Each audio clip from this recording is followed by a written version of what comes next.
आप गोदी मीडिया से हैं, आप गोदी मीडिया से हैं, आप गोदी मीडिया हैं। ये देश की अर्थव्यवस्था के लिए नुकसानदेह है और देश तबाह बर्बाद हो जाएगा। देश श्रीलंका बनने जैसी कगार पर है, ये आपको स्वीकार करना होगा। हमारे प्रधानमंत्री ने कहा था कि झोला उठा के भाग जाऊंगा, मैं तो फकीर आदमी हूं। तो भैया ऐसा वक्त मत लाइए, ऐसा वक्त मत लाइए कि आपको झोला उठा के भागने की जरूरत पड़े। मुल्क डूबते हुई कगार पर है, मुल्क को बचा लीजिए। प्रधानमंत्री जी आपसे कह रहे हैं, आप इस मुल्क को बचा लीजिए, नहीं तो ये मुल्क एक दिन श्रीलंका बनकर जाएगा। फांसी लगा दीजिए सबको, जिंदा एक साथ एक तख्ते पर। किस तरह की बात कर रहे हैं आप? कौन से देश को विश्व गुरु बनाने की बात कर रहे हैं? अभी बजा ना खाड़ी के देशों में, विश्व में डंका बचा ना। डस्टबिन पर प्रधानमंत्री के फोटो लगा दिए, कितने अपमान की बात है। बिल्कुल हम मानते हैं, हम इसका विरोध किया, पूरी कांग्रेस पार्टी ने किया। लेकिन पिछले जब से देश आजाद हुआ है पहली मर्तबा है कि अब अनाज पर भी टैक्स वसूला जाएगा, सूद वसूला जाएगा। ये पहली बार ऐसा हो रहा है। टैक्स देकर खाएंगे, गब्बर सिंह टैक्स नहीं है। अनाज पे टैक्स कौन लिया करते थे? अंग्रेज लिया करते थे, लगान।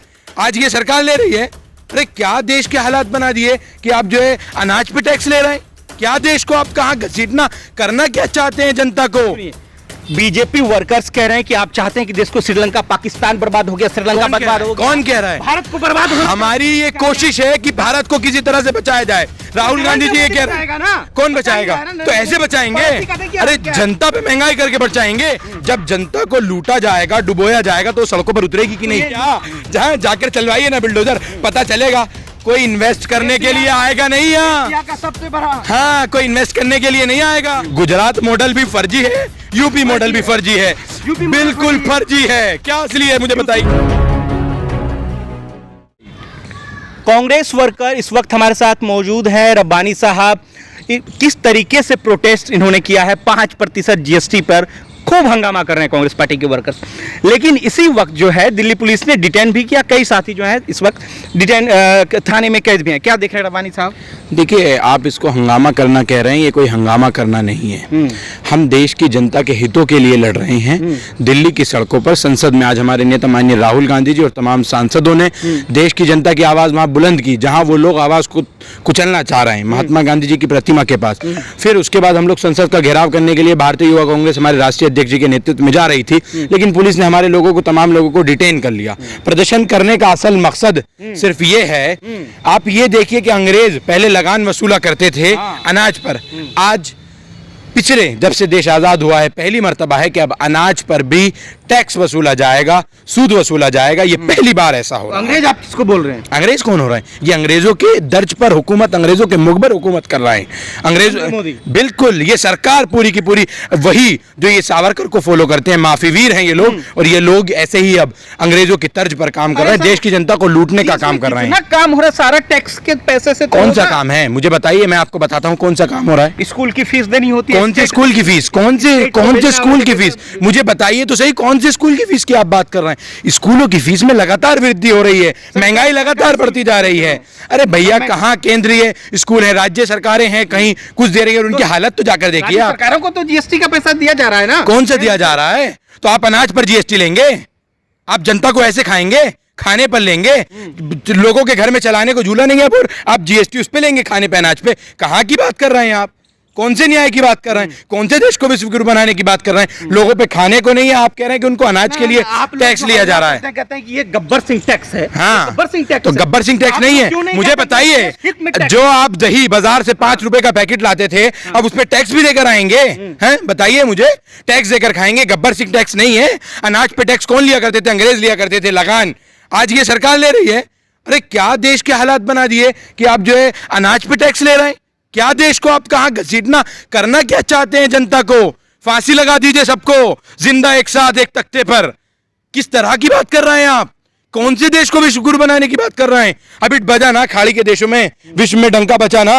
डस्टबिन पर प्रधानमंत्री के फोटो लगा दिए, कितने अपमान की बात है। बिल्कुल हम मानते हैं, हम इसका विरोध किया, पूरी कांग्रेस पार्टी ने किया। लेकिन वो हुआ किसकी वजह से?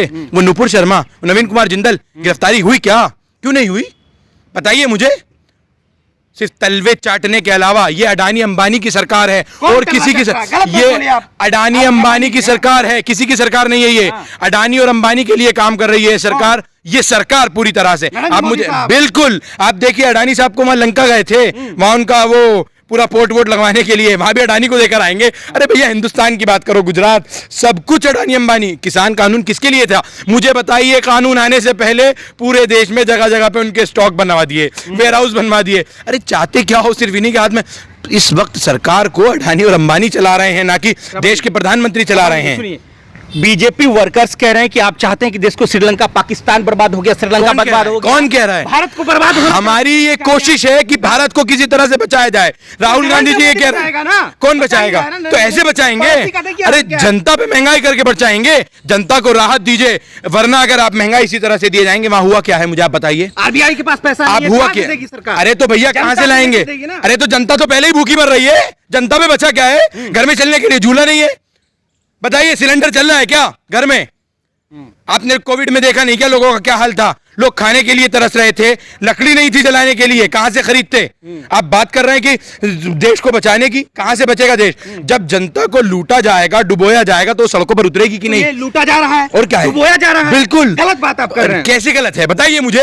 आप गोदी मीडिया से हैं, आप गोदी मीडिया से हैं, आप गोदी मीडिया हैं। गांधी कह रहे हैं कि पूरे देश में किरोसिन तेल छिड़का गया है, नहीं आग लगाने की कोशिश आपके नेता कह रहे हैं। अरे तो भैया की नहीं है क्या? अभी आपने देखा नहीं क्या उदयपुर में हुआ? पहले ये जो दंगे हो रहे हैं, इससे हो क्या रहा है मुझे बताइए तो सही। आप कहीं भी कुछ भी होता है, बिल्डोजर उठाइए और लेके चल दिए, उसको वहां चला दीजिए, बिल्डोजर। न्याय हो गया, इंसाफ हो गया, न्याय प्रणाली को खत्म कर दिया।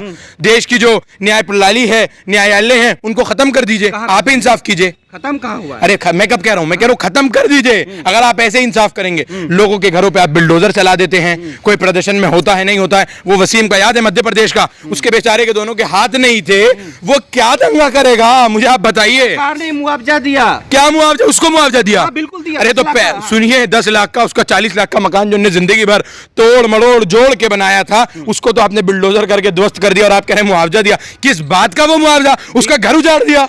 बीजेपी वाले कह रहे हैं लुलू मॉल पे चलेगा बुलडोजर, मुस्लिम पकड़ा गया वहां। अरे तो चलवाइए ना, योगी जी ने जाके उसका उद्घाटन कितने मजे मजे से किया। जहां जाकर चलवाइए ना बिल्डोजर, पता चलेगा। कोई इन्वेस्ट करने के लिए आएगा नहीं यहाँ का सबसे बड़ा। हाँ, कोई इन्वेस्ट करने के लिए नहीं आएगा। फिर आप कहेंगे कि श्रीलंका बनने, हम कह रहे हैं कि हम कब कह रहे हैं बनने, क्या आप कहेंगे श्रीलंका बन जाएगा? ऐसे ही तो बनेगा। कोई इन्वेस्टर यहाँ आएगा नहीं, और कोई आएगा तो आप उसके साथ ऐसा करेंगे। तो जो और 8-10 मॉल बनने वाले थे ना, अभी विचार चल रहा है वो कि उसको वहां पर अब हम काम नहीं करेंगे हिंदुस्तान में। जो नाटक आप लोगों ने किया, आपके सुनिए, जिसको हिंदुत्व का रक्षक योगी आदित्यनाथ कह रहे हैं, वो खुद वहां उसका उद्घाटन करने गए। वहां नमाज पढ़ने वाले निकले कौन? आप मुझे बताइए, कौन निकले? ये सारा एक प्रोपोगेंडित है। नमाज वहां नहीं पढ़ी गई थी, हनुमान चालीसा पढ़ने गए थे। नमाज पढ़ने वाले वो दूसरे धर्म के लोग थे, वो अराजक तत्व थे। पुलिस ने उनको गिरफ्तार करके दिखाया ना, योगी जी की पुलिस ने करके दिखाया। वो इसलिए करवाया योगी जी ने क्योंकि वो उद्घाटन करने खुद गए थे। अगर वो उसका उद्घाटन ना करते तो ये तांडव ऐसे ही मचता। गुजरात के बाद योगी यूपी मॉडल का लगातार जिक्र किया जा रहा है। क्या नहीं लग रहा है कि आप यूपी से फिर से 2024 में प्रोपोगेट किया जाए चुनाव के लिए? यूपी का नहीं, अभी गुजरात की बात कीजिए। गुजरात का हाल देखिए, क्या मॉडल है गुजरात का। मॉडल देखा आपने? अरे भैया वैन चल रही है, साथ में वैन चल रही है। वो कह रहा है उसमें लिखा है मोदी जी की तारीफ है उस वैन के बाहर, और वहीं पे वो गड्ढों में कैसे ढिस के चल रही है, वो देखने की कोशिश कीजिए। गुजरात मॉडल भी फर्जी है, यूपी मॉडल भी फर्जी है, बिल्कुल फर्जी है। क्या असली है मुझे बताइए? सामने 2000 करोड़ का इन्वेस्टमेंट किया, आप उसे फर्जी बता रहे हैं? अरे भैया शुक्र मनाइए कि यूसुफ साहब ने कर लिया, नहीं तो वो भी खत्म हो जाएगा। उसको बचा लीजिए। अगर ऐसे ही आप लोगों ने किया ना वहां पे तांडव, आप ऐसे ही करते रहे कि वहां पे हाँ हनुमान चालीसा नमाज पढ़ाने की कोशिश और ये और उल्टी धार्मिक चीजें लेकर जाएंगे। कोई इन्वेस्टर आया है, उसका स्वागत कीजिए, उसको यहाँ और बिजनेस दीजिए, ना कि उसके साथ ऐसा व्यवहार कीजिए। ये देश की अर्थव्यवस्था के लिए नुकसानदेह है और देश तबाह बर्बाद हो जाएगा। देश श्रीलंका बनने जैसी कगार पर है, ये आपको स्वीकार करना होगा। वो इसलिए कह रहा हूं मैं। देखिए सुनिए, श्रीलंका में क्या हुआ, राजपक्षे ने क्या किया, लोगों को एक विशेष समुदाय मुसलमानों के खिलाफ वहां भड़काया, उनके खिलाफ नफरत पैदा की। हाँ, बुद्धिस्टों को पूरा वहां हुआ क्या, एक प्रोपोगेंडा लगातार कंटिन्यूसली चलता रहा। जैसे जैसे वो प्रोपोगेंडा आगे बढ़ा, देश कंगाल होता गया और लोग आपस में लड़ते गए। मुसलमानों के खिलाफ वहां लोगों के दिल में एक नफरत पैदा हो गई, जो मुल्क के हिंदुस्तान में भी इस वक्त चल रहा है। ठीक है, तो इसी तरह से सेम वहां ऐसे ही होता गया। उसके बाद वहां महंगाई बढ़ती गई राजपक्षे, और आज हुआ क्या, राष्ट्रपति को, प्रधानमंत्री को झोला उठा के फरार होना पड़ा। हमारे प्रधानमंत्री ने कहा था कि झोला उठा के भाग जाऊंगा, मैं तो फकीर आदमी हूं। तो भैया ऐसा वक्त मत लाइए, ऐसा वक्त मत लाइए कि आपको झोला उठा के भागने की जरूरत पड़े। भारत हमारा हिंदुस्तान है, इसकी साख को बचाइए, इसकी इज्जत को बचाइए। आप एक प्रधानमंत्री, हम प्रधानमंत्री पद का सम्मान करते हैं, लेकिन जो प्रधानमंत्री की कुर्सी पे इस वक्त व्यक्ति बैठा है वो देश को बेचने का काम कर रहा है, देश को बदनाम करने का काम कर रहा है। कहाँ प्रोटेस्ट हो रहा है हिंदुओं का? हिंदू हृदय सम्राट कहा जा रहा है। हाँ। कहीं पर प्रोटेस्ट आपने देखा है क्या कि नरेंद्र मोदी नीतियों के खिलाफ कोई प्रोटेस्ट चल रहा हो पूरे देश भर में? बताइए कहाँ चल रहा है? वही तो ब्रेन, सुनिए मैं आपको बता रहा हूँ, वही तो ब्रेन वॉश इस सरकार ने किया और इनके साथ मिलकर आरएसएस ने किया, आरएसएस की नीतियों ने किया। पिछले सालों से ये लोग सत्ता में नहीं थे, लेकिन ये लोग, सुनिए मेरी बात, आप मेरी बात सुनिए, ये लोग प्रोपोगेंडे से काम कर रहे थे, फील्ड बिछा रहे थे कि किसी तरह से हम लोग जो है उस तर्ज पे पहुंचे कि जब भी सत्ता हमारे हाथ लगेगी तो हम उसको कैसे दुरुपयोग करेंगे। दुरुपयोग नहीं तो क्या है? तमाम संवैधानिक अधिकार लोगों के छीने जा रहे हैं। प्रोटेस्ट करना एक संवैधानिक अधिकार है, विपक्ष को आवाज उठाना संवैधानिक अधिकार है, लेकिन तमाम चीजों को छीना जा रहा है। आप प्रधानमंत्री को यह सोचना चाहिए, बढ़ती महंगाई को कम करना चाहिए और स्मृति ईरानी को दोबारा सड़कों पर उतरकर हिंदुस्तान की हर एक महिला से माफी मांगनी चाहिए। जो गैस सिलेंडर के दाम बढ़े हैं, वो उज्ज्वला योजना, लोगों के पास सिलेंडर तो हैं फ्री के, लेकिन वो भरवाने के लिए उनके पास पैसा नहीं है। मुल्क डूबते हुई कगार पर है, मुल्क को बचा लीजिए। प्रधानमंत्री जी आपसे कह रहे हैं, आप इस मुल्क को बचा लीजिए, नहीं तो ये मुल्क एक दिन श्रीलंका बनकर जाए।